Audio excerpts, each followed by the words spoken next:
Oi, bom dia. Estamos juntos a partir de agora. O NE1 está começando. É bom demais ter a sua companhia neste sábado. Bora seguir pelo trânsito, imagens para você ao vivo da Avenida Boa Viagem, Zona Sul do Recife. Você observa a movimentação até tranquila do trânsito neste trecho. Tem obra aí na região, claro que sempre um motivo de atenção para o motorista. Dia bonito, né? Na capital pernambucana. E esse mar, hein? Aproveito para te contar a previsão do tempo. Pode chover hoje, mas de forma passageira. À noite o tempo fica firme. A temperatura máxima prevista para hoje é de 31 graus, de acordo com o clima-tempo. A gente está vendo também imagens aí da área central do Recife, essa maré sequinha aí no rio Capibaribe, a movimentação nas nossas pontes, poucas nuvens, esse céu azulzinho bem claro neste sábado. Bora seguir para Agamenon Magalhães, ali no Parque Amorim. A gente também dá uma olhada nessa movimentação dos carros, dos motoristas neste sábado, sem dificuldades, trânsito livre para quem está passando por aí.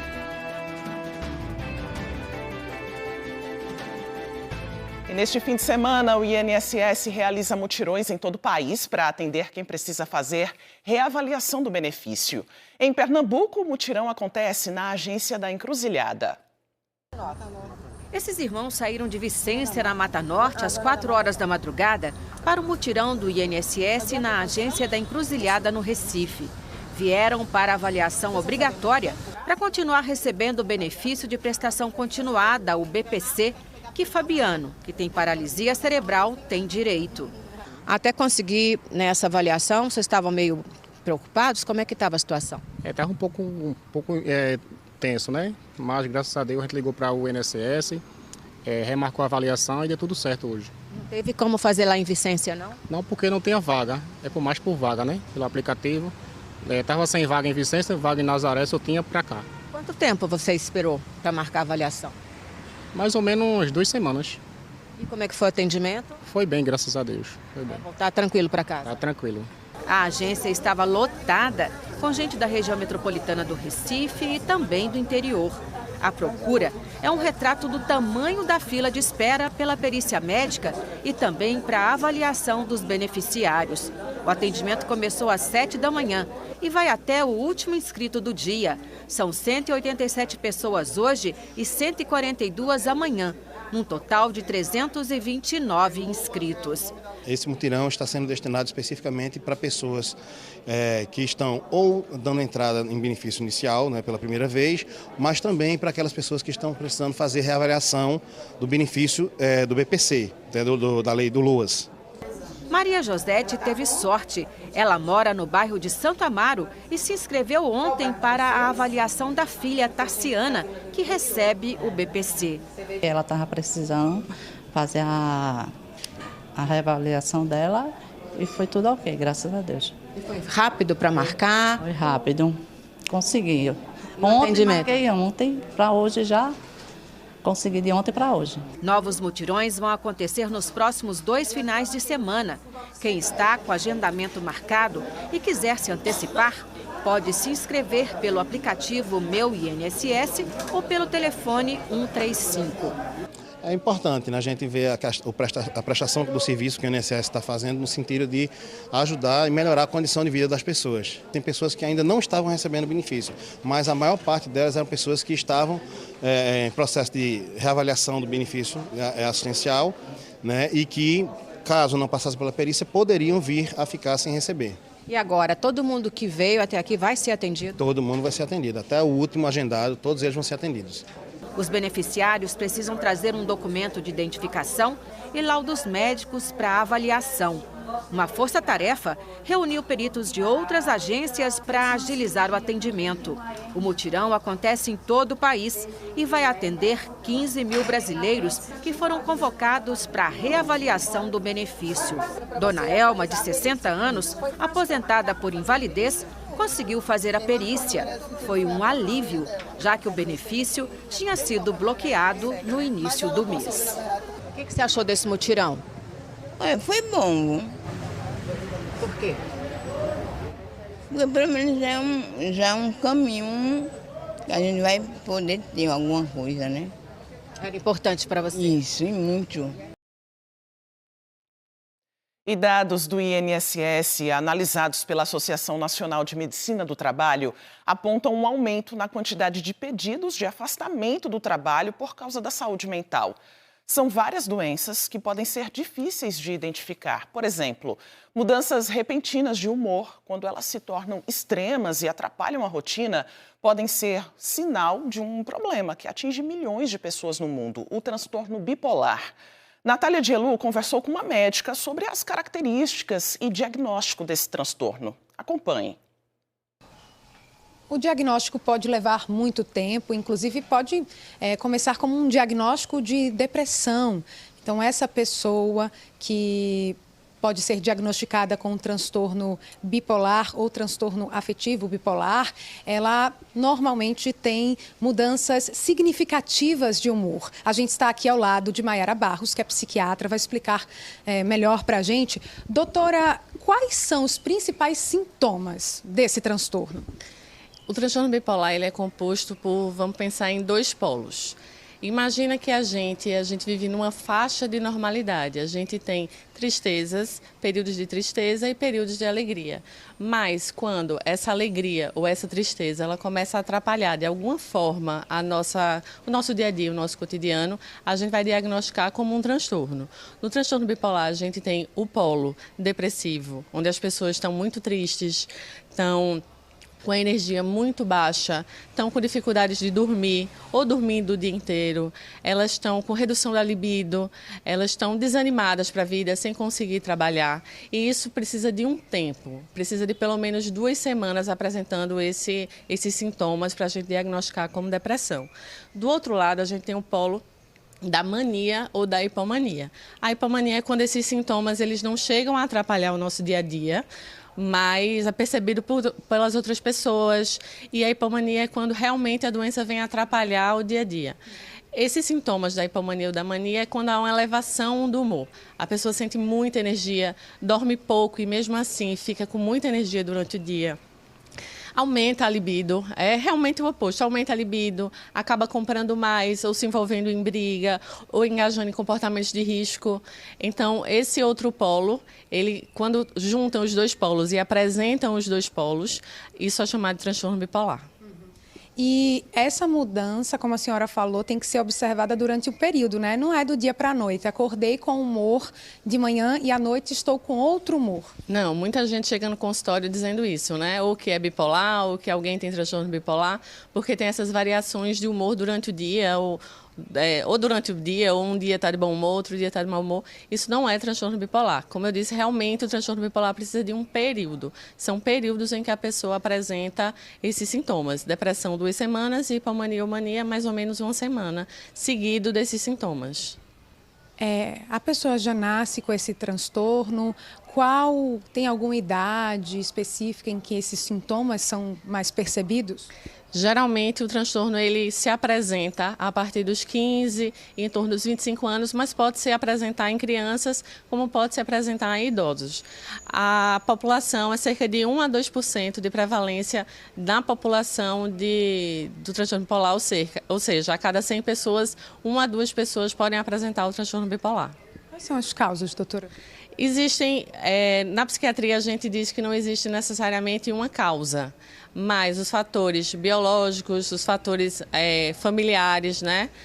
Fatores como estresse, muito estresse no dia a dia, o uso de substâncias, mas tudo isso vai acontecer se a gente tiver a genética para isso. Então, o principal fator é a nossa genética. O momento de pedir ajuda, as pessoas que estão ao redor podem dar mais clareza para essa pessoa? Claro, é importante sempre a gente estar atento a nós mesmos e aos outros. Então, quando a gente apresenta sintomas depressivos, é importante a gente buscar cuidado. E no caso da mania ou da hipomania, às vezes a pessoa não percebe, porque como está se sentindo muito bem, acaba não procurando ajuda. Mas é importante que os outros tomem cuidado e indiquem o tratamento, levem para a pessoa a fazer tratamento. Como é esse tratamento? O tratamento é principalmente medicamentoso, então a gente vai precisar usar medicações que nós chamamos de estabilizadores de humor, para que a pessoa volte a ter a sua estabilidade emocional. E a psicoterapia também é muito importante para ter acompanhamento conjunto com a psiquiatria. E a pessoa consegue levar uma vida tranquila, A plena? pessoa consegue levar uma vida tranquila, plena, o que a gente chama de normal. A vida segue normalmente para todo mundo, inclusive para quem tem transtorno bipolar. Muito obrigada, viu, doutora Maiara? A gente volta ao estúdio. A quarta-feira de cinzas marcou não apenas o fim do carnaval, mas o início da quaresma, período de 40 dias de preparação para a Páscoa.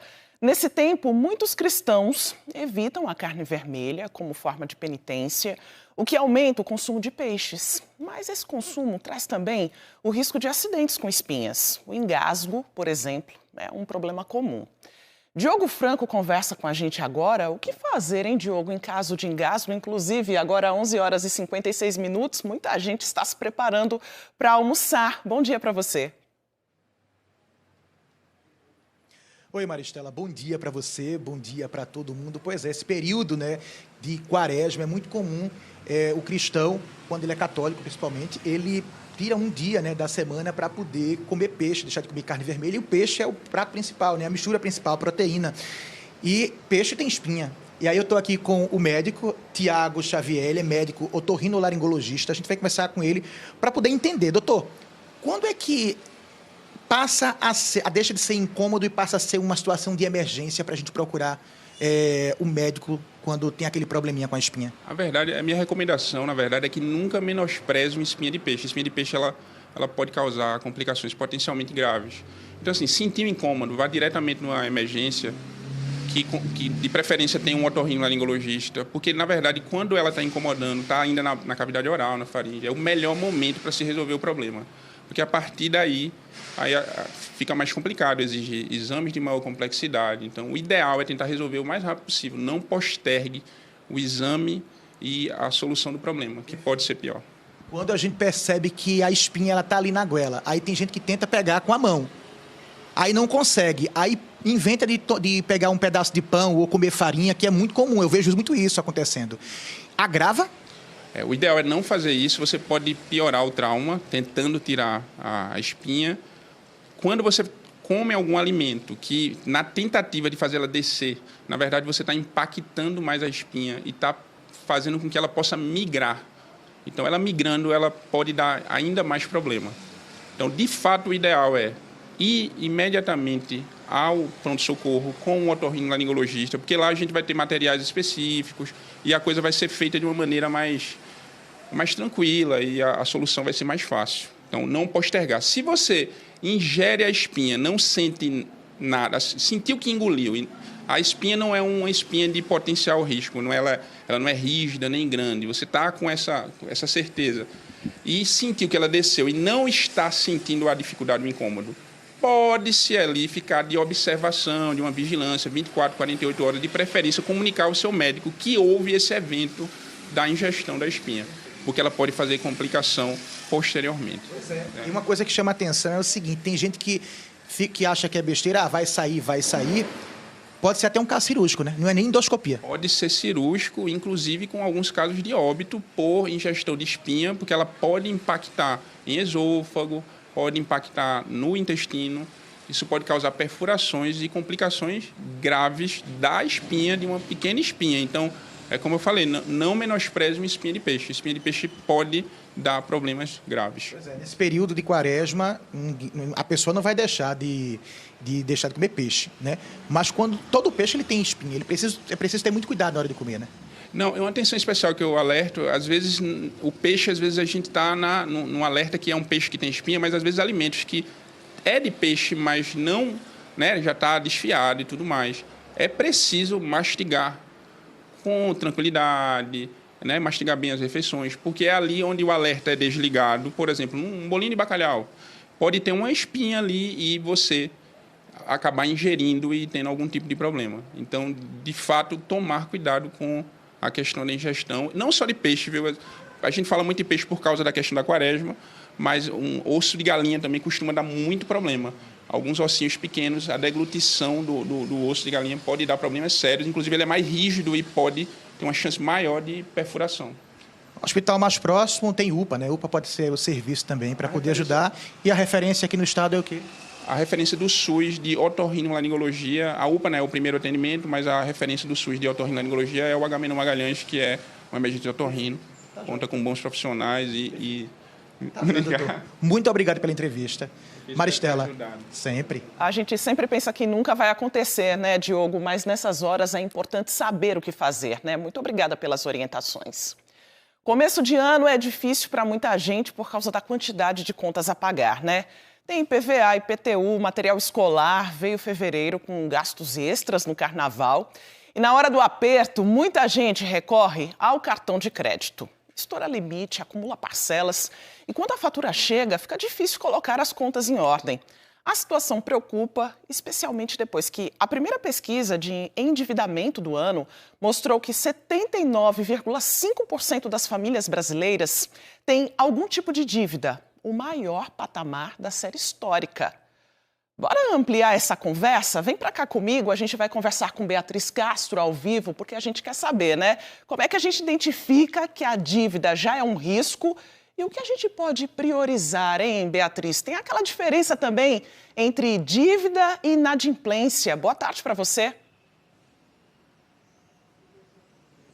Oi, Maristela, boa tarde. Realmente é preocupante. Imagina, 80% das famílias brasileiras endividadas. Isso mexe com a qualidade de vida de todas essas pessoas e também com a economia como um todo. Mas quem vai ajudar a gente a se aprofundar um pouco mais nesse assunto é o Paulo Melo, que é contador, está acostumado com dívida, com pessoas endividadas. Boa tarde, Paulo. A primeira questão que Maristela levantou é quando a gente vai saber que a dívida já virou um risco? Boa tarde, Beatriz, boa tarde a todos. Então, a dívida ela começa a se tornar um risco quando você não sabe mensurar o quanto que você deve. Exemplo, você começa a pagar o mínimo do seu cartão de crédito, você começa a pegar empréstimos para quitar algumas dívidas. Quando você não sabe mensurar o quanto que você deve, aí sim, essa dívida começa a ser um risco. Um exemplo, se você tem no seu orçamento 30% parcelado da sua renda, então essa dívida ela já está sendo um risco para você. Eu acredito que tem gente com muito mais percentual envolvido nessa dívida, né? Nem se dá conta. Maristela perguntou também qual é a diferença entre dívida e inadimplência. A dívida é aquela que você sabe que tem a dívida e vem pagando, ela está no seu orçamento. A inadimplência é quando você deixa de pagar essa dívida. Então, o correto é você sempre estar em dias e não inadimplente e mensurar essas dívidas junto com os seus credores. O que priorizar? O que pagar primeiro? Pagar primeiro. O que você tem que pagar primeiro? O primeiro passo, você fazer uma planilha, ir na ponta do lápis, mensurar a sua receita, quanto é que eu recebo naquele mês. Quais são as minhas despesas fixas, mensais para sobreviver? Exemplo, alimentação, moradia, água, luz. E aí sim, você saber quanto vai sobrar líquido para você. E aí sim, você começar a liquidar as dívidas. Como você perguntou, pagando primeiro os juros que são cobrados maiores. Um exemplo, taxa de cartão de crédito. Se você vem pagando o mínimo do cartão de crédito, os juros, ele chega em média de 10%. Então, você sangrar, priorizar essas dívidas é essencial, aquelas que têm um juro maior. Às vezes é vantagem fazer um empréstimo no banco para pagar a dívida do cartão? Às vezes, depende da sua condição financeira e do que é oferecido para você, se tornando um empréstimo pessoal, onde os juros é alto e você está inadimplente, juros chegando a 10%, e lhe oferece um crédito, um empréstimo com juros, um exemplo, um consignado de 2%, aí sim é mais vantagem você pegar o empréstimo e quitar aquela dívida. Lembrando que esse empréstimo seja pego e pago realmente a dívida e não para outros fins, porque senão vai ficar mais uma dívida e mais uma inadimplência. Você tem outras dicas para a gente? A deixar de comer fora, de viajar, trocar filho de colégio? O que dá para fazer de imediato quando a pessoa está super endividada? O que dá para você fazer de imediato é viver com o minimalismo. Ou seja, ver o que você realmente necessita, o que você precisa para sobreviver. Eu vou comprar tal objeto, realmente eu estou necessitando desse objeto? Eu tenho que comprar um carro, eu estou realmente necessitando desse carro? Eu posso pegar um meio de aplicativo, eu posso usar um transporte coletivo, eu preciso realmente, todo dia eu trabalho, eu almoçar fora, ou eu posso levar da minha casa, e assim você ir reduzindo o seu custo fixo para que sobre uma margem de contribuição maior aí. Obrigada pelas suas dicas. Vamos ver se o pessoal leva isso em conta, né, Maristela? Porque viver endividado deve dar uma dor de cabeça danada. Pois é, Beatriz, estamos ainda no comecinho do ano, né? Dá tempo de reorganizar aí as finanças, fazer um planejamento para não chegar lá em dezembro ainda muito endividado, né? Obrigada pelas orientações. Trago agora para você uma notícia que é destaque no G1 de hoje. Vem para cá comigo. Vamos mostrar aqui na nossa tela essa reportagem do G1 Pernambuco. Jovem é morto com dezenas de tiros na frente do filho bebê. A gente tem aqui as informações para você. Foi no IPSEP, na zona sul do Recife. Segundo testemunhas, ele foi atingido por dezenas de tiros. Pelo menos 40 pegaram na região entre o tórax e a barriga. O crime aconteceu ontem na rua Santos Cosme Damião, segundo os relatos. Júlio Fernandes César da Silva estava dormindo quando 4 criminosos chegaram de carro, abriram o portão da casa, usaram um alicate para abrir a grade. Os bandidos foram até o quarto de Júlio, onde também estavam a esposa, o filho dele, um bebê de 1 ano e 2 meses.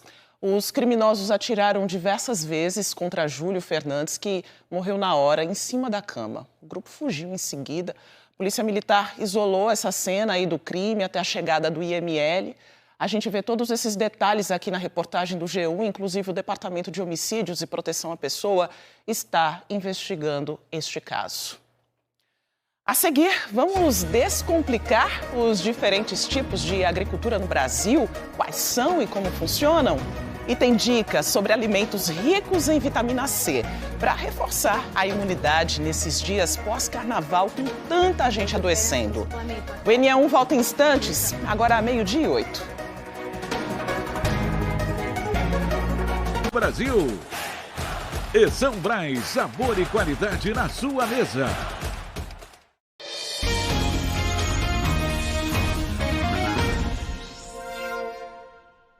12:10, NE1 de volta, o carnaval passou. E para muita gente os dias de folia foram seguidos de desconfortos por causa da gripe ou das viroses. Doenças que podem ser evitadas se o cuidado com a imunidade estiver em dia. E um desses cuidados está na alimentação reforçada, com frutas e verduras ricas em vitamina C. O carnaval acabou, mas deixou marcas. Quer dizer, viroses. E o banco de reservas da vitamina C está precisando de uma carga. É ela que ajuda nosso corpo a se proteger das viroses. O Yara é nutricionista. Ela separou 2 laranjas, 10 acerolas e 1 limão. Ela disse que essa mistura natural é melhor do que muito remédio. Vou trazer aqui uma opção de suco, rico em vitamina C, pensando no sistema imunológico. Mas preciso lembrar o seguinte, não é só a vitamina C, mas também outros nutrientes, como zinco, vitamina D, também vão fazer parte dessa composição para poder ter uma melhora no sistema imunológico, que é fundamental nessa época. Então você estava na multidão com muita gente, então pode contrair algum tipo de virose. Então, para recuperar a energia, melhorar a imunidade, a gente vai trazer uma sugestão de suco aqui, vitaminado, digamos assim, vitamina C. Qual a quantidade? Esse suco que a gente vai preparar aqui vai dar em torno de 300 ml e a gente vai ter em torno de 500 a 600 miligramas de vitamina C, só de vitamina C nesse suco. Precisa nem de comprimido, né? Não, remédio. Normalmente a gente não vai precisar, a não ser que você tenha uma indicação específica para fazer uma suplementação. Se não for necessário, só a alimentação já é o suficiente para a gente adquirir a quantidade de vitamina C o suficiente. Aqui a gente já tem a laranja espremida, são 2 laranjas, como a gente trouxe aqui. Vou preparar aqui para vocês. Vamos colocar aqui um pouquinho da acerola, para deixar ele bem rico em vitamina C e bem colorido também, né? Vou colocar ela toda, mas fica muito a critério. 10 unidades é o suficiente. O limão, uma sugestão, você pode colocar ele com casca, se você for aquela pessoa que aguenta um saborzinho mais amargo, eu recomendo, porque vai ser mais nutritivo, mas se você não gosta, você pode simplesmente colocar só o suquinho ali espremido. Então, fica a seu critério. Se tiver lá um espremedorzinho, pode fazer. Eu prefiro fazer já direto com a casca. E aí a gente coloca tudo no liquidificador. Nada de comprimido, nada de farmácia, muito mais barato, muito mais saboroso. Vou brindar aqui a vitamina C. Tem que tomar logo, né? Tem que tomar logo. Pra não perder. A vitamina C, que ela é muito sensível. Então, fez, tomou. Agora, Mercado da Madalena. O Yara mostrou vegetais, verduras e frutas que podem também turbinar o seu corpo de vitamina C, proteger de doenças que aparecem depois do carnaval. Pimentão verde, que custa R$ 2,00 a unidade. Brócolis, R$ 12,00 o quilo. Couve-flor, R$ 2,00 o moio. E a goiaba, R$ 10,00 o quilo. Quando a gente está focando na vitamina C, a gente precisa também ter em mente que não são só as frutas que são ricas em vitamina C. A gente tem algumas opções também de vegetais, de verduras, que também são ricas em vitamina C, que a gente pode introduzir no dia a dia, numa salada, em alguma preparação, numa sopa também. O pimentão, entre os vegetais, é o que é mais rico em vitamina C, inclusive. A acerola chega a ter 20 vezes mais vitamina C do que uma laranja, do que 100 gramas ali de laranja, digamos assim, a gente fazendo uma relação. E aí, na sequência, viria ali o caju, também teria a opção da goiaba, também rica em vitamina C. Dona Socorro, a dona do box de verduras e frutas, disse que não sabia que o pimentão é um dos campeões de vitamina C. Eu nunca pensei que o pimentão fosse tão bom, mas olha, com essa reportagem já sei que eu vou vender muito pimentão. Agora, ela disse que as vendas vão aumentar. Eu vou vender muito brócolis. Pimentão. E goiaba? Poxa, tá ótimo. Tudo muito gostoso e saudável, né? Tá chegando a hora de descomplicar. Bianca Carvalho vai conversar sobre um tema que mexe com a vida de muitos pernambucanos que ganham a vida trabalhando com a terra. Você sabe quais são e como funcionam os diferentes tipos de agricultura no Brasil? Pois se não sabe, a hora de descobrir é agora.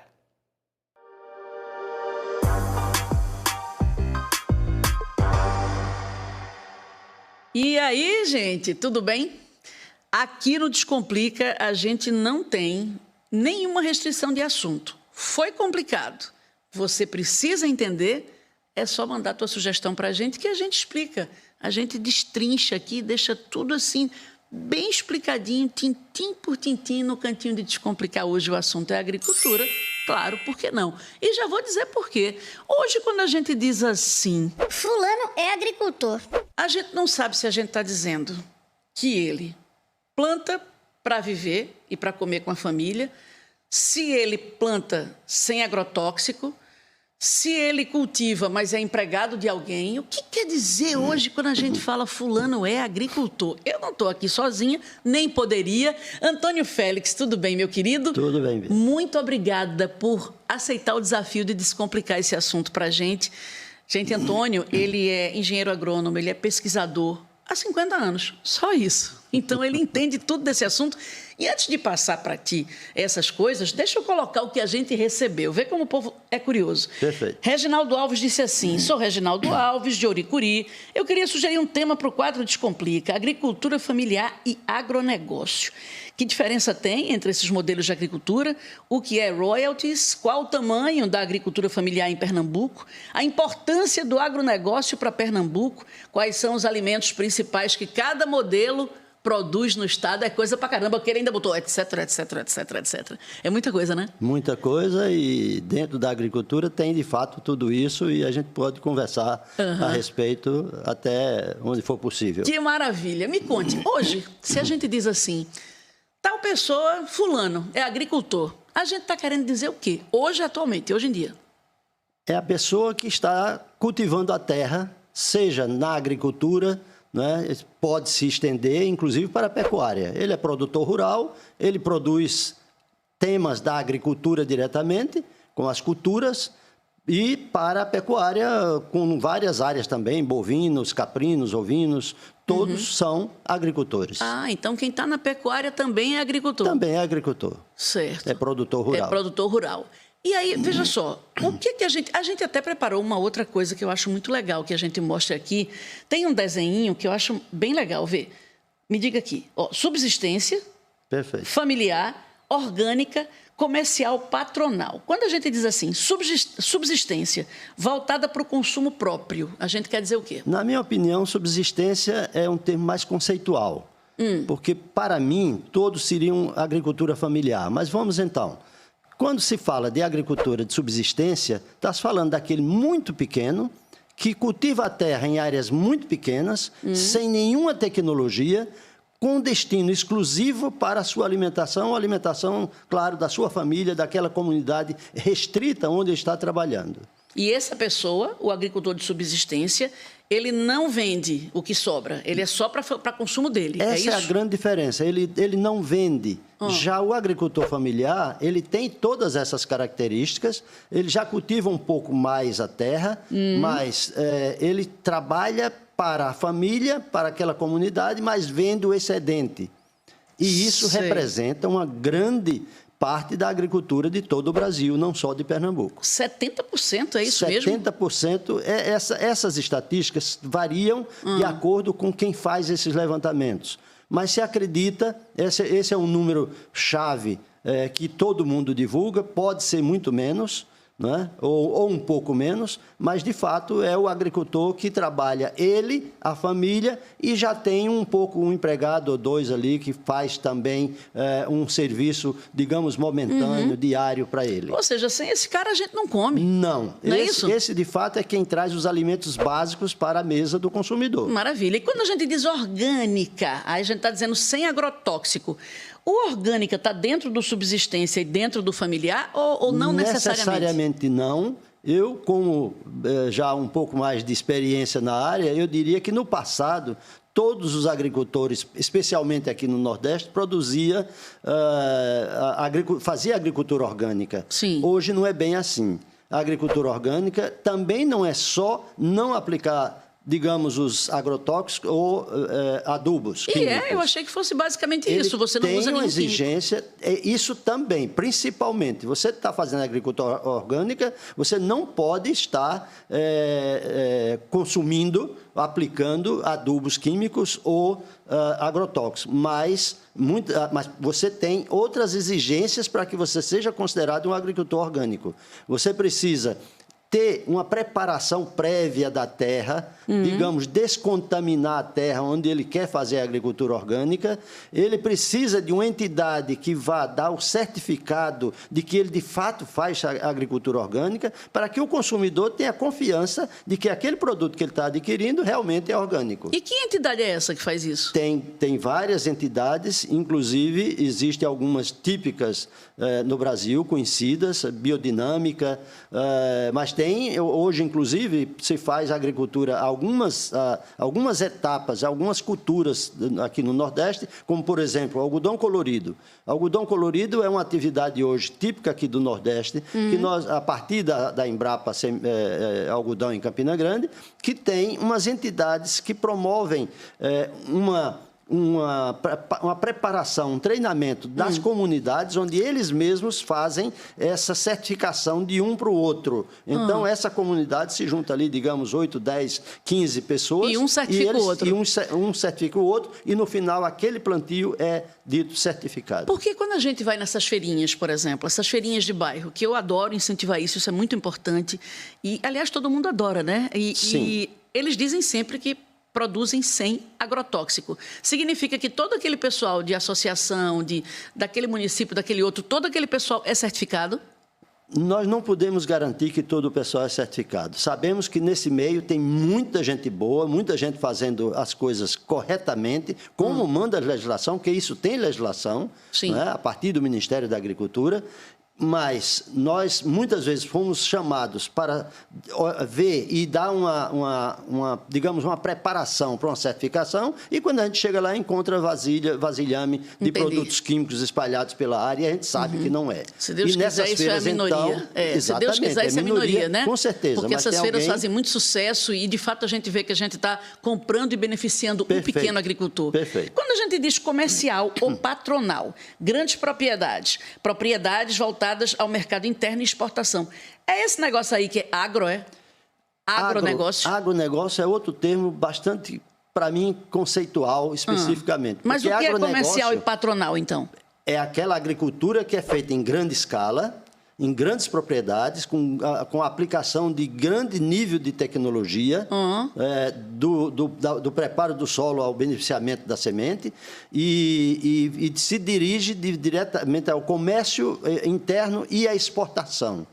Mas, isso quando se fala desse nível. Mas também aí você tem uma agricultura que também leva ao consumo e direto depende do produto, né? Mas agronegócio em si é toda a agricultura que gera a venda. O agricultor familiar está produzindo. Então, em tese, tudo seria agronegócio, né? Está aplicando um agronegócio, sem dúvida nenhuma. E aí, quando a gente pensa assim, a gente falou que 70% daquilo que está na nossa mesa vem da agricultura familiar. Sim. Não é isso? Sim.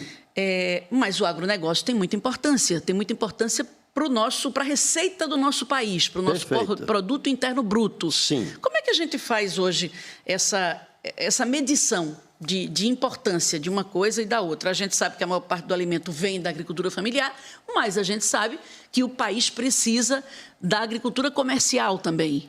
Acho que nós precisamos conciliar todos os setores, todos os entes que trabalham, que fazem agricultura. Então, o agronegócio, como se diz, o grande produtor, esse que trabalha para grandes produções destinadas à exportação, está contribuindo com a riqueza do país, e daí a importância desse setor, que representa hoje mais de 1/4 do PIB brasileiro. É mesmo? Isso é importante, sim, sem dúvida nenhuma. Em dinheiro, a gente está falando quanto, assim? De bilhões. Bilhões, né? Vem da agricultura. De bilhões, 2, 3 bilhões, sendo 2/3 da agricultura diretamente e mais ou menos 1/3 da pecuária. Então, isso representa em torno de bilhões de reais. Hoje, a gente vende aquilo que a gente cultiva no Brasil para onde? Muitos países. Nós temos cerca de 190, 200 países e o Brasil certamente comercializa para mais de 150. Tem uns típicos, né? Tem uns principais, como os Estados Unidos, China, Argentina, né? Mas tem muitos outros. A grande parte da Europa está aí. A grande importância hoje da negociação do acordo União Europeia com o Mercosul. Sim, né? sim. Isso é de grande importância. Para a gente ter outros mercados também. Nossos produtos, claro, claro. Mas também tem a implicação com o consumo interno, sem dúvida nenhuma. Antônio. A semente diretamente, né? O produto como o feijão, mas como outros produtos industrializados. Digamos, por exemplo, o óleo de tantas culturas que nós temos aí, milho, soja, muitos outros. Você falou de milho, soja, falou de óleo, aí isso me leva a um nome que até o nosso telespectador pediu para a gente explicar, né? Royalties. Você já deve ter ouvido falar sobre isso, vou até repetir. Royalties. Isso quer dizer o quê na agricultura? Apesar de ser um termo em inglês, né? Que a gente chique, não, né? Muito, exatamente. A gente podia substituir por quê? Mas a gente assim? Pode ser substituído por uma compensação. Compensação. E eu daria um exemplo muito claro. Pronto.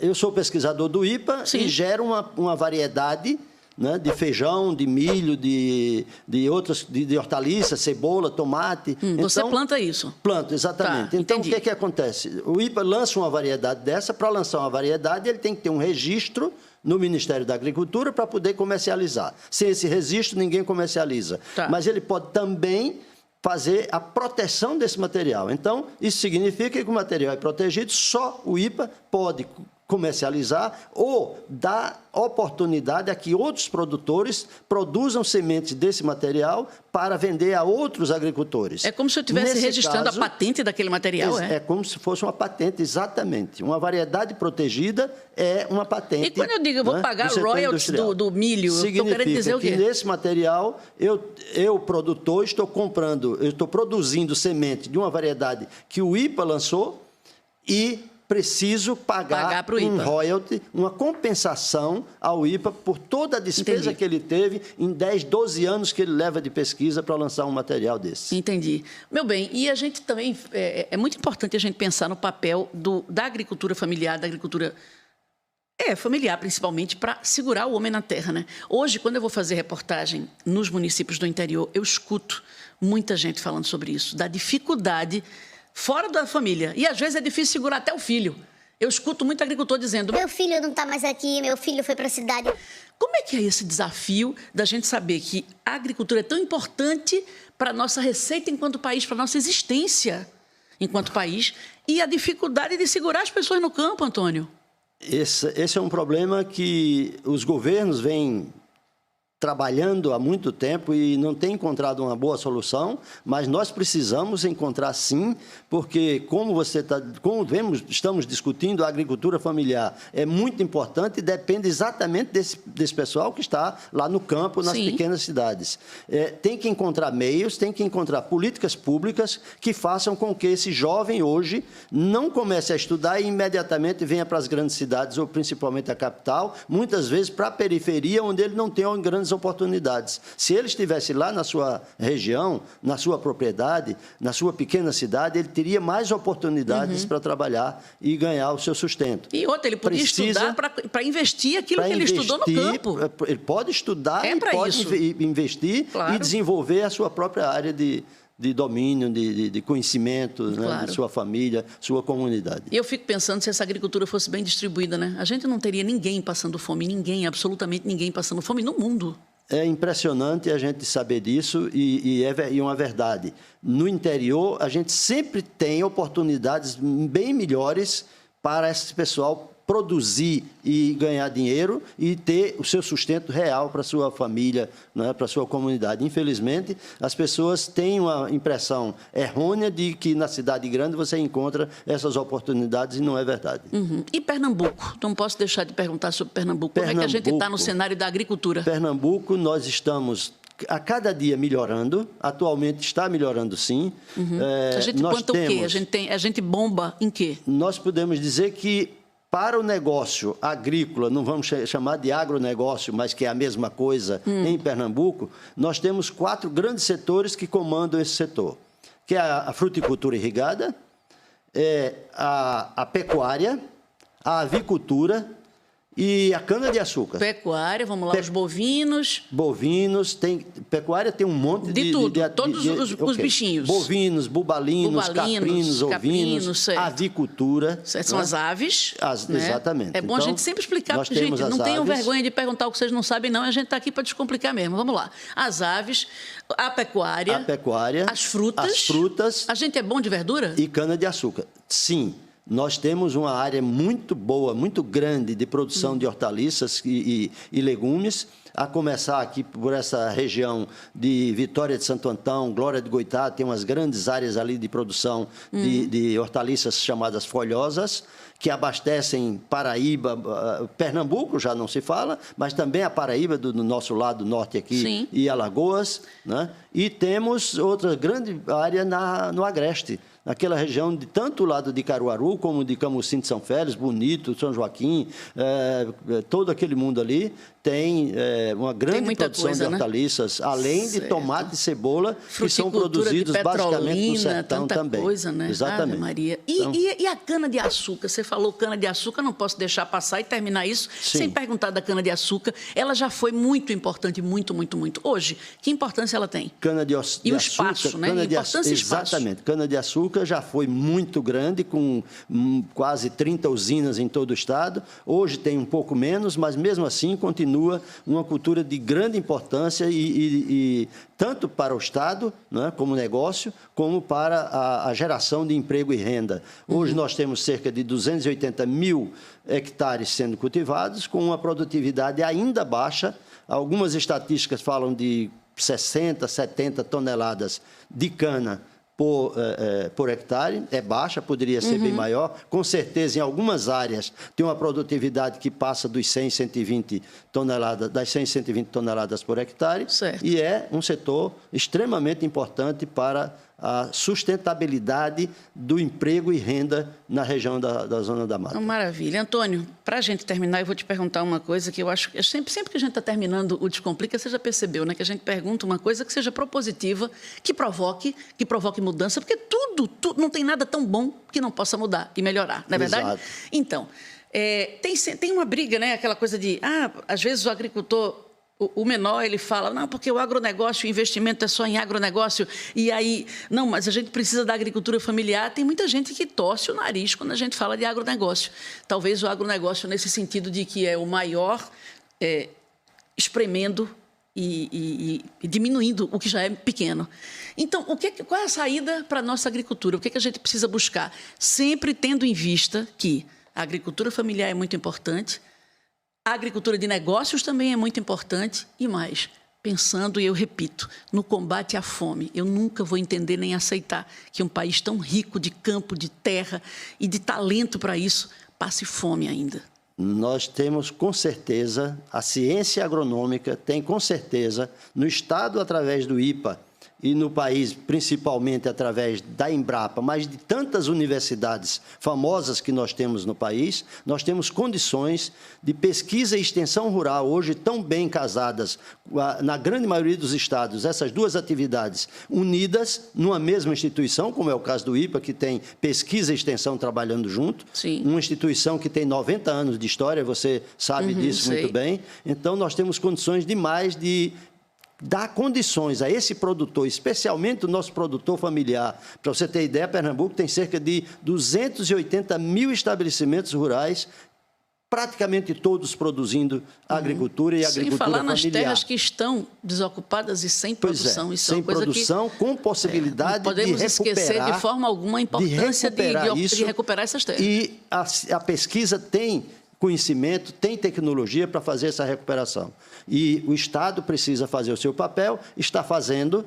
Nós temos, ultimamente, nos últimos governos, nós temos tido uma melhora nesse setor, sem dúvida nenhuma, como há muito que vem sendo trabalhado. Então, é possível, sim, fazer essa melhoria e garantir, como se diz hoje em dia, para produzir não precisa desmatar, não precisa se invadir outras áreas, né, destinadas a outros setores, que temos áreas suficientes para garantir a produção e a produtividade que o nosso produtor, o nosso consumidor precisa. Tá certo. E para a gente, enquanto cidadão, é comprar do pequeno também. Comprar do pequeno, esse pequeno precisa do nosso incentivo. Aliás, ele trabalhando garante que a gente tenha café, almoço, jantar. Nós temos um exemplo muito prático nos últimos anos, que o governo do Estado está fazendo, a partir do IPA, fazendo uma feira de agricultura familiar, quando traz produtores familiares do estado inteiro, de quase todos os municípios, para, numa semana, comercializar seus produtos e ter sua renda a partir de tanto trabalho que desenvolve lá no interior e traz para cá para vender seu material. Meu querido, obrigada por essa conversa boa. Eu acho que a agricultura, rende muito pano para manga. A gente pode falar de tanta coisa desses terrenos que ainda, dessas terras que ainda não são produtivas, das terras que estão largadas e poderiam estar sendo ocupadas com produção de boa qualidade e empregando as pessoas. É tanta coisa para falar. E que coisa boa. Verdade. Antônio Félix, muito obrigada por conversar com a gente sobre isso. Tá vendo? Você já viu? Mandou pergunta, a gente está aqui, responde. Vamos incentivar a nossa agricultura. Perfeito. Porque é do campo que vem aquilo que a gente coloca no bucho. Um cheiro. Até o próximo Descomplica Aí. A gente se encontra. Muito bem.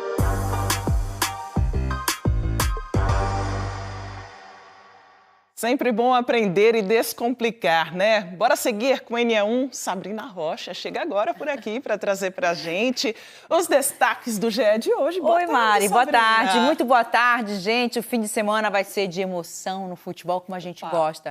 Temos jogos decisivos, né? Quem vai para a final do Campeonato Pernambucano? Maristela, tem palpite? É a grande pergunta, hein? Santa Cruz, Sport, Retrô, Náutico. Bem, o Globo Esporte está nesse clima. O primeiro finalista vai ser conhecido hoje na partida entre Sport e Retrô. O jogo é às 4h30 da tarde, mas é claro que já tem torcedor na Ilha do Retiro desde agora e também tem repórter nosso lá. Vamos mostrar ao vivo a galera no estádio, naquele esquenta, naquele aquecimento. Tem as novidades do Náutico e do Santa Cruz para o Clássico das Emoções, que vai ser amanhã. O Timbu é o favorito porque venceu o primeiro jogo, tem a vantagem de jogar pelo empate, mas o Santa, minha gente, está numa confiança, o nível lá em cima. Estão duvidando, é? Então, é só acompanhar o NE1 e esperar que o GE chega com mais para você. Daqui a pouquinho, eu tô na área. Até já, então, com o Globo Esporte. Até já, bom trabalho. Beijo, tchau, gente. Até daqui a pouco, Sabrina. A seguir, os detalhes do evento que vai parar um trecho da Rua da Aurora amanhã. Saiba como chegar à Trilha de São João Gomes. E ainda o trabalho de técnicos ambientais e voluntários para preservar os ninhos de tartarugas marinhas nas praias de Paulista.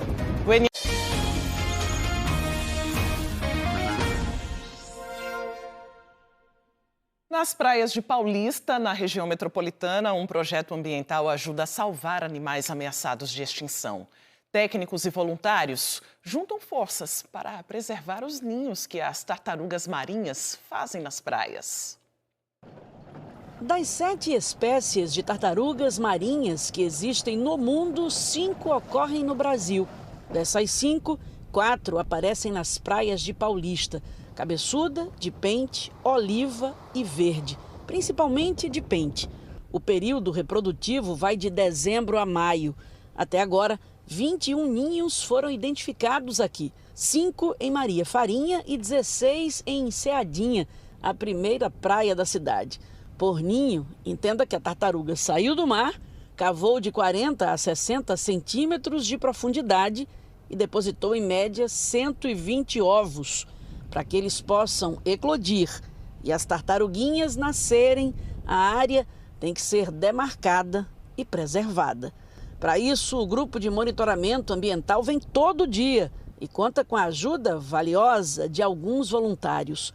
Bigode fica ligado toda vez que vai para o alto mar. Sempre a gente vê. E o que é que você faz quando você está pescando e vê uma tartaruga dessas? Espanta ela um pouquinho para ela sair de perto do barco. Só. Por que você faz isso? De repente não bater no barco? Não bater no barco, exatamente. Cacá é o guardião dos ninhos. Dia e noite ele está aqui, vigiando, para que ninguém destrua os berçários. 1h, 2h da manhã estou aqui. Não tem hora direito eu venho ou chuva ou sol. Eu estou aqui. Rotina de cuidado e amor. Eles são orientados pelos técnicos e analistas ambientais de Paulista. A maioria aqui tem meu contato pessoal. Aí eles ligam, avisam, olha, tem um rastro, ou a tartaruga está aqui em cima já desovando. Aí esse é o contato que a gente tem com os moradores daqui de Enseadinha, não só de Enseadinha, como de Maria Farinha também. Aí vocês vêm correndo quando eles avisam? Correndo, exatamente. Porque, por exemplo, se tiver muita gente em cima do ninho da tartaruga na hora dela desovar, ou filmando com flash, ela pode voltar e não desovar. Vai atrapalhar, né, a desova dela. Aí tem esses fatos que a gente comenta com os moradores.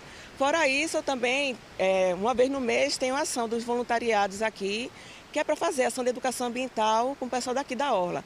Muita gente não sabe que aqui em Paulista tem desova de tartaruga marinha, mesmo morando na praia. As tartarugas fêmeas, em geral, elas saem para desovar quando a temperatura está mais amena. É noite, madrugada. Aqui a gente percebe, ó, pelo rastro da nadadeira da tartaruga, que ela veio tentar desovar aqui. Só que não encontrou condição favorável para fazer o ninho. Aqui foi uma tentativa de cama. Ali, uma outra tentativa. Mais adiante, outra. Só que nenhuma cama virou ninho. Certamente a tartaruga voltou para o mar. A expectativa é que ela venha de novo para tentar desovar. E que ela não faça isso no caminho ou dentro d'água, porque se fizer, os ovos se perdem. Quando a desova dá certo e o ninho se forma, são mais 45 até 60 dias para os ovos eclodirem. Quanto mais quente, mais rápido. A mamãe tartaruga não espera os filhotes nascerem. Ela volta para o mar. Daí o trabalho de acompanhamento é ainda mais importante. As tartarugas, né, assim que elas cavam e saem do ninho, o instinto delas é se encaminhar para o mar, né, e assim, né, numa praia natural, elas vão se orientar pela luz do horizonte. Numa praia urbana, como a gente tem aqui, tem muita iluminação artificial dos postes, das casas, então a tendência delas é se deslocar para o local mais iluminado, né? Longe do mar. Vão errar o endereço, se não for vocês. Isso, então por isso a gente faz esse acompanhamento, né? Assim, de perto mesmo, para que a gente esteja lá nesse momento que elas estão saindo do ninho, para poder ajudar elas a chegarem no mar em segurança. Não imagine uma população numerosa, por serem 120 ovos a cada desova. A tartaruga de pente sofre ameaça de extinção. A estimativa hoje é a cada 1000, uma ou duas conseguem chegar à idade reprodutiva. É um animal centenário, então ela vai estar chegando à idade reprodutiva cerca de entre 30 e 35 anos. Então a gente precisa, né, conservar a maior quantidade para que elas possam retornar e cumprir esse ciclo, né? Então a gente precisa preservar essa área para que elas possam ter condições de fazer mais uma vez a postura. Os aparelhos eletrônicos costumam fazer parte da rotina de muita gente. Itens como televisão, notebook, celular são usados em momentos de trabalho ou de lazer. Mas é preciso ficar alerta à limpeza desses aparelhos. A higienização correta garante a durabilidade do equipamento. Toda vez que a Juliana chega na casa das clientes, ela leva à disposição métodos de limpeza e produtos que serão usados na higienização dos ambientes. Os cuidados se estendem a itens eletrônicos, que muitas vezes passam despercebidos ou não são limpos da forma adequada. E se você ainda acha que só um paninho com água resolve tudo, fique atento às dicas. Vou usar aqui o álcool isopropílico, que ele é ideal para a limpeza de eletrônicos. E aí eu vou só colocar ele aqui no borrifador. Melhor no borrifador que você vai usar pequena dosagem. Se botar assim, pode cair muito. Joyce entende a importância de limpar esses aparelhos com certa frequência, especialmente o celular, que às vezes é compartilhado com as filhas. A gente faz bem raramente o uso do computador, mas o aparelho geralmente era para ser feito todos os dias. Só que eu não faço. Eu faço uma vez por semana, aí tiro a capinha, faço a higienização. É importante porque a gente diminui a carga de micro-organismos, né?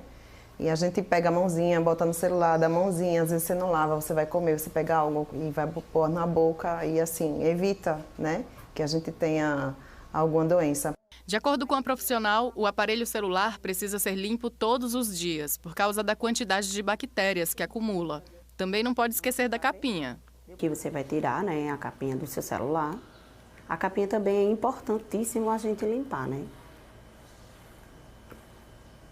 Da mesma maneira que fez a limpeza com o outro. A gente borrifa o álcool isopropílico e faz a limpeza da capa. Aí aqui a gente pode fazer até um pouquinho de forcinha a mais, porque fica, né? As gorduras corporal da nossa mão, né? Ó, aqui já estou sentindo a poeira dentro da capinha. Já a limpeza de televisões e notebooks pode ser feita a cada 15 dias. Você vai pegar um outro paninho, né, de microfibra, que é o indicado, o álcool que já está, né, no borrifador. Mas antes de tudo isso, é importante também você pegar um pincelzinho bem de leve, tirando a poeira.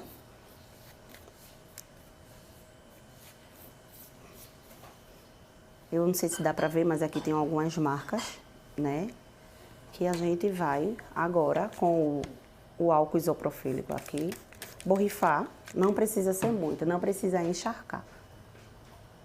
E vai passando de leve também para não pressionar a tela, tá? E a gente passa aqui também com cuidado. Um paninho umedecido com água ou só com álcool mesmo? Não, não pode passar água, só o álcool mesmo. Porque a água você pode passar muito molhado e na hora pode até limpar, mas com o tempo vai ficar respingos, né, e pode penetrar na tela. Não pode usar multiuso, solvente, que as pessoas veem essas misturinhas na internet e querem fazer e acham que está certo. Mas vai acabar, no momento pode até limpar, mas em algum momento aquele produto vai penetrar dentro do seu aparelho e vai causar um estrago maior. A limpeza traz saúde para nós. Boas dicas, hein? Agora o NE1 volta a falar sobre peixes. Nesse período da quaresma, que vai até o domingo de Páscoa, o consumo desse alimento aumenta e saber preparar o peixe é fundamental para uma comida saudável e também para garantir a satisfação de quem está à mesa. Bora voltar para o bairro de Água Fria, na zona norte do Recife? Diogo Franco está por lá. Ele traz agora uma receita rápida e fácil de tilápia. Bora fazer esse almoço, Diogo? Bora simbora, Maristela. Pois é, quem vai ajudar aqui é Vitória Ramos, que é nutricionista. É uma receita simples, prática, que dá para e gostosa, que dá para comer na hora do almoço, tipo agora, né? Que já se aproximam das 10 para 1 da tarde, né? Em 10 minutinhos está pronto? Não. 10 minutinhos também não dá, não. Mas uns 25 dá para fazer. É uma receita prática, bem saborosa e bem nutritiva. Perfeito. Bem-vinda, Vitória. Vitória, aqui você separou são filés de tilápia. É um filé de tilápia. Aqui são os temperos naturais, cúrcuma, páprica defumada, gengibre em pó. Aqui foi o limão siciliano, alho, sal e aqui usei coentro, azeite. E aqui foi uma misturinha que eu fiz com todos os ingredientes para passar no peixe e assar. Perfeito. Eu vi que você já deixou parte aqui marinando. Isso, exatamente. Já deixei parte marinando. E já fiz na verdade, já fiz uma parte, já deixei pronta. Agora me diz uma coisa, para a gente poder preparar isso tudo aqui, eu vi que você teve o maior cuidado, o peixe é bonito. Exatamente. Como tem gente que costuma meter o dedo, você tá com a mão limpa, mas assim, tipo, mete o dedo, aí afunda. Se o dedo lá ficar a marquinha do dedo, significa que o peixe está bom ou não? Exatamente. Isso é um teste para saber se o peixe está bom. É exatamente assim, ó. A gente faz isso. Se ele voltar, como está voltando, é porque o peixe está bom para o consumo. Entendi, perfeito. Agora, Vê, a gente já tem um prato ali que você fez, né? Mas a gente tem a frigideira também aqui. Depois que você fez toda a mistura, marinou aqui, como é que a gente faz agora para poder assar? A gente consegue assar? Eu quero sentir o cheirinho do peixe assando. A gente consegue? Conseguimos, sim, com certeza. Você costuma o quê? Botar ali para assar o peixe? É azeite, óleo, manteiga? Olha, eu vou usar o azeite, mas combina perfeitamente também. Para quem não quiser usar o azeite, pode ser a manteiga. Pronto. Então tá, vamos lá. A gente vai... Eu vou passar aqui a misturinha que eu fiz nele. Passa aí com um pincel. Com um pincel. Quem não tiver pincel pode pegar uma colher mesmo, né? Pode pegar uma colher ou pode pegar o peixe e passar. Fica a seu critério, né? Eu já vi gente pegando o filé do tilápia e colocando em água corrente. Isso pode? Não, não pode. Porque isso vai fazer com que o peixe fique contaminado. O que é o correto é fazer a higienização com o papel toalha. A gente tá vendo ali. Deixa eu pegar um papel toalha aqui para você. Lavei a mão também antes aqui. Aí, como é que a gente faz? Tem um outro aqui, né? Explica pra gente aí. Termina, coloca aí na frigideira pra gente mostrar ali do outro lado como é que faz. Veja aí com o papel. Ensina pra gente como é que faz para poder, ao invés de colocar na água corrente, aí faz como com o papel? Mostra ele naquela outra, no outro filé. Pronto. Aqui tá o peixe, né? Aí vamos secar ele. O importante é secar. Secou. Vem do outro lado, aí seca, né? E faz o processo que você está fazendo aí agora, que é melando, né? Melando. Passa um limãozinho. Agora, vamos lá para a frigideira? Vamos lá para a frigideira, porque eu quero sentir esse cheiro, aquele barulhinho também da carne queimando. Porque é isso, tem sido muito comum essa época agora, né? Vai ser muito comum nos próximos dias, até a Páscoa, de muito peixe na casa do pernambucano, do brasileiro. É uma receita saudável, gostosa, saborosa. Pois é. E depois que tiver lá na frigideira bonitinho, aqui, ó, a gente já estava desfiando para saber se encontra alguma espinha ou não. E ela agradou aí, ó. Bota um arrozinho aqui, né? E depois fica como, hein, Vitória? Depois do arrozinho aqui, pode botar um purezinho também. Um purezinho de batata inglesa ou de gerimum, vai ficar 10. Eita, coisa boa. Tá joia, então. Muito obrigado, viu, pelas suas dicas, entrevista. Ela tá ligando lá o fogão, mas a gente fica aí com essa imagem aqui, ó, aqui dá água na boca, uma tilápia. Maristela, minha amiga, é contigo. Água na boca, já tá dando fome também. Boa dica, viu, Diogo? E agora a gente fala sobre um espaço que há quase um século transforma a vida de mulheres aqui no Recife. O Lar Padre Venâncio, na Várzea, é a instituição mais antiga de Pernambuco dedicada ao acolhimento de idosas em situação de vulnerabilidade. Mantido pela Santa Casa de Misericórdia, o centro oferece moradia digna, alimentação saudável, cuidados de saúde, atividades que garantem bem-estar. Tem tanta coisa boa, né? Por isso que Beatriz Castro já está aparecendo de novo aqui na nossa tela. Vai mostrar pra gente como é que funciona esse trabalho tão bonito, né, Beatriz? Muito bonito, Maristela, com muitas histórias. Imagina, 30 moradoras, algumas com mais de 90 anos de vida. Eu começo mostrando para vocês o dormitório delas. Vem aqui comigo, Otton Veiga. Olha só que gracinha. Tudo arrumado, cheio de detalhes. Elas são vaidosas, objetos pessoais, muitos santinhos. Ali tem uma torcedora do esporte, fanática com a garrafa, bonecas. Mais imagens de santos. A gente pode ver que o casarão é antigo, mas é muito preservado, o espaço arejado, ventilado, então elas chamam aqui de lá. Quem vai me acompanhar nessa visita é o Felipe. Bora lá, Felipe, que ele é o gestor aqui da unidade. Eu queria que você começasse contando pra gente como é a rotina dessas moradoras. Boa tarde. Boa tarde. Elas acordam super cedo, né? Elas têm 6 refeições ao dia. E aí, durante o dia, elas têm atividades de educação física, musicoterapia, fisioterapia e fazem as atividades de gosto individual. Então, o tempo é bem ocupado, né? Isso. Recebem visitas de alguns grupos também. Eu queria mostrar para o pessoal, Felipe, que a gente fez questão de vir até o refeitório. Como ele falou, são 6 refeições por dia. Às 11 horas da manhã, elas almoçaram. O pessoal fica com fome cedo, né, Felipe? Sim, elas têm que comer cedinho, porque elas acordam muito cedo. 5 da manhã, elas já estão de pé para fazer higienização, tudo, e começar o dia. Aqui é uma atividade recreativa, gente. Ó, o Diogo mostrou o pessoal lá fazendo peixe. Aqui é a sobremesa, Maristela. Elas estão fazendo brigadeiro. É mais diversão do que uma aula de culinária. Eu vou tentar falar aqui com a Severina, que é uma das moradoras mais recentes. Ela está aqui há 5 meses. Severina, vamos conversar um pouquinho? Tudo bom? Quantos anos você está, Severina? Conversar. Com quantos anos você está agora, Severina? Que eu quero só. Está escutando? Estou escutando até demais. O que você está achando de morar aqui?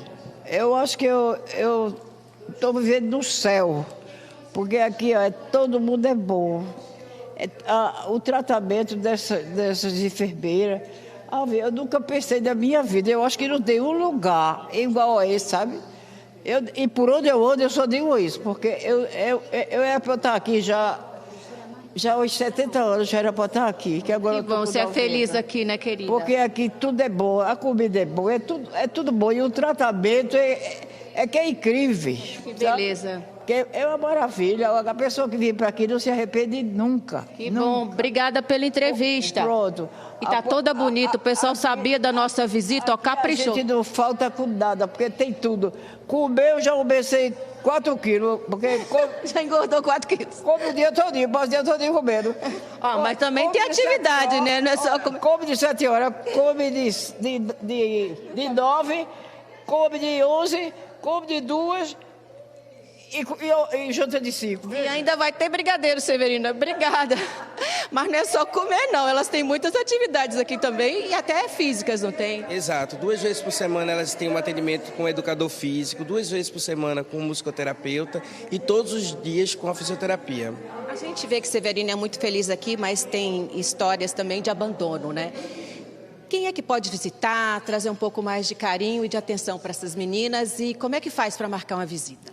As portas do nosso lar estão abertas, só é fazer a marcação através do nosso e-mail ou por telefone, e a gente recebe pessoas de 7 da manhã até 7 da noite para visitas, para uma conversa, para uma atividade com as idosas. Óbvio, respeitando os momentos de atendimento e os momentos de refeição. Mas A gente pode ajudar o funcionamento da casa, porque você me disse que são 40 funcionários, são 6 refeições, tudo isso tem muita despesa. Como é que a gente pode ajudar? O que é preciso? Tem como ajudar com dinheiro, mas também podem fazer doações com produtos de higiene pessoal, produtos de limpeza, alimentos e fralda, que é o principal gasto. No começo do ano sempre tem mais despesa e menos doações, não é? Isso, porque no fim do ano a gente tem uma grande quantidade de doações. Agora, no início do ano, as pessoas deixam de doar mais. Então, é o momento que a gente mais precisa do apoio das pessoas. Como é que ajuda mesmo? Onde é que acessa? O Insta? Tem o nosso Instagram, que é o Centro Geriátrico Padre Venâncio, e também a gente pode atender o telefone, tem o e-mail também que podem conversar com a gente. Só é marcar o dia de trazer as doações, liga, a gente recebe. Ou então, se quiser também fazer a visita, a gente deixa aí um momento para conversar com as idosas, fazer alguma atividade com elas. Obrigada, querido. Que bom saber que elas são felizes. Parabéns pelo trabalho. Vamos encerrar com essa imagem aqui, ó, Maristela, das meninas com a mão aqui no brigadeiro e felizes da vida. Dona Severina, bom, né? Feliz aos 90. Feliz? É tão bom, né, Beatriz, vê-las tão bem cuidadas, né? Dona Severina maravilhosa, fazendo aí o brigadeiro, vai ficar uma delícia.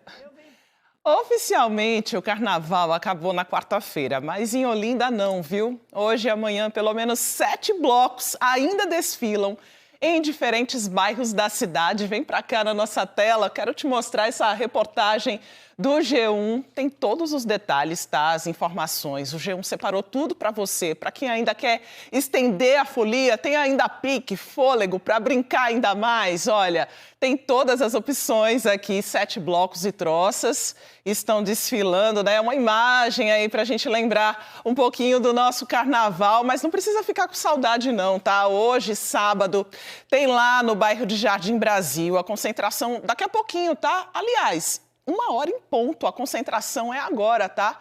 Bloco Eu Quero É Mais, tem também as troças e blocos para este domingo. Vai lá no G1 e confere tudo.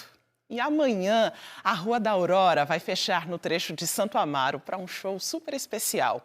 João Gomes e vários convidados vão começar a contagem regressiva para o São João. A apresentação será num trio elétrico. O público vai poder chegar ao evento pela Avenida Mário Melo e pela Avenida Norte. A Polícia Militar, a Guarda Municipal do Recife e seguranças privados vão revistar as pessoas na entrada. As ruas dentro desse trecho ficam totalmente bloqueadas para carros e pedestres. Travessa do Costa, Rua Capitão Lima, Rua Araripina e Rua 2 de Julho. Esses pontos funcionam apenas como rota de emergência. O evento vai das 11 da manhã às 5 da tarde, na Rua da Aurora. A Globo transmite o show amanhã, logo depois da exibição do filme O Sertão Vai Vir ao Mar. Obrigada pela companhia. O NE1 volta na segunda-feira. Você, claro, pode rever e compartilhar as reportagens a qualquer hora no Globoplay. Uma ótima tarde. A gente ainda se encontra à noite no NE2. Fique agora com o Globo Esporte.